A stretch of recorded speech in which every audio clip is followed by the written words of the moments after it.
మీ ఈ సంవత్సరం మీ పుట్టినరోజు అనురాధ నక్షత్రం రోజు వచ్చింది అనుకోండి. ఆ రోజు మీరు ఏటి చెయ్యాలంటే, ఏ గుడికి వెళ్ళాలంట, లక్ష్మీనారాయణ గుడికి వెళ్ళాలండి. లక్ష్మీనారాయణ గుడికి వెళ్ళి ప్రసాదంగా ఏటి పెట్టాలంటే పాసంది అంటారు. పాసంది అంట పాలు మిగడ అన్నించి కలిపి ఒక ఒక ప్రసాదం చేస్తారు. అది పాసంది అంటారు. ఆ పాసంది ప్రసాదంగా పట్టుకెళ్ళండి. తర్వాత తాటి మింజి ఉంది కదండి, అది ప్రసాదంగా పట్టుకెళ్ళొచ్చి, తర్వాత ఎర్ర సన్నజాజులు అంటారు.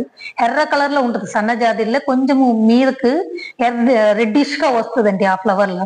ఆ ఎర్ర సన్నజాజులు ఉంది కదండి, ఆ ఫ్లవర్స్ దండలో లేకపోతే కొన్ని ఫ్లవర్స్ లో పట్టుకొని వెళ్ళండి.